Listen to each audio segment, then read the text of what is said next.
Hi, my name is Dior Baumjohann, and in this micro lecture, we are going to talk about the basics of patents. So, as I mentioned, we'll go over patents and patent protection. We'll also go over patentability requirements and also what a public disclosure of an invention is.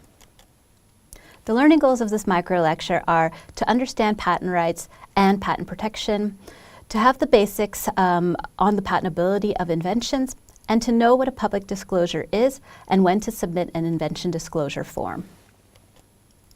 So patents and patent protection. A patent is a written document that describes the invention and outlines the scope of patent protection.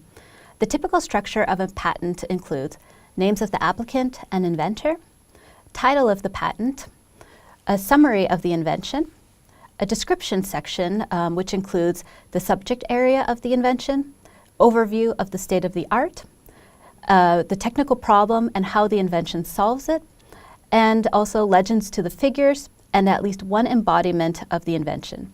In the life sciences, this often requires including scientific data and results in order to support the claimed invention. And also the claims, and these define the scope of the patent protection, and figures, such as drawings and data. A patent is a right of prohibition. It allows the patent holder to prohibit the commercial use of a patented technology, such as manufacturing, distributing, selling, and importing, and it also helps protect against competitors. But it does not necessarily include the right to exercise the patented technology. A patent also allows the patent holder to license the intellectual property rights while still remaining owner of the IP rights. It is also possible to sell the invention and the IP rights. A patent provides exclusivity for a certain amount of time, so up to 20 years, and in certain countries, but only where the patent was applied for, granted, maintained, and where all fees have been timely paid. The scope of protection of a patent is determined by the patent claims.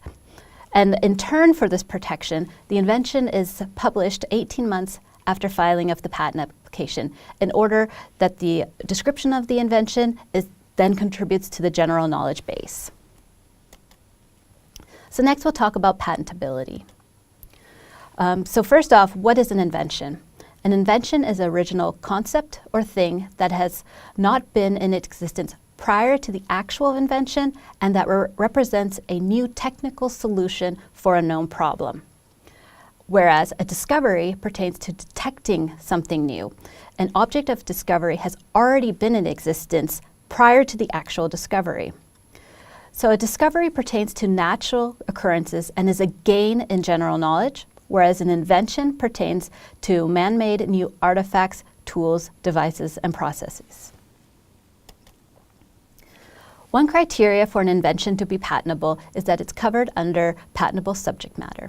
This can include compounds and materials, compositions, devices, production processes, diagnostic procedures, products, and also software implemented inventions and methods, but so long as these have a technical character and produce a technical effect which goes beyond the mere physical software-hardware interaction. The following are not patentable subject matter. This includes discoveries, scientific theories, mathematical methods, algorithms for games, and also aesthetic creations. So now we'll go over a few more requirements for patentability. This includes novelty.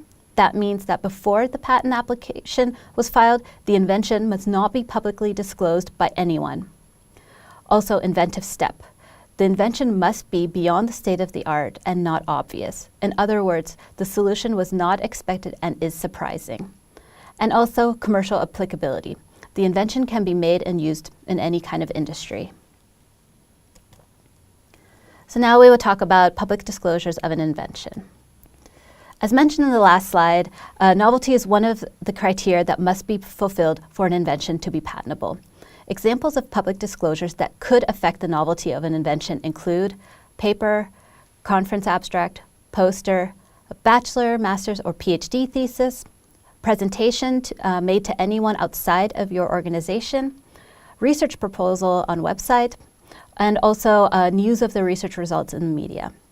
whether or not these were made by the inventors or a third party.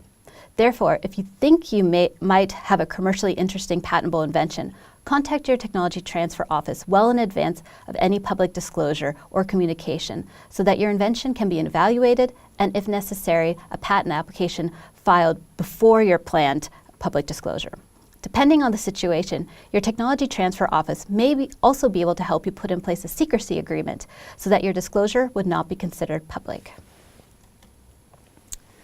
So after having watched this video, I hope that you know what a patent is, the scope of protection that a patent gives to the patent holder, that you have some information on the basics of the patentability requirements, and also to contact your technology transfer office early if you think you may have developed a technology with commercial potential. Thank you.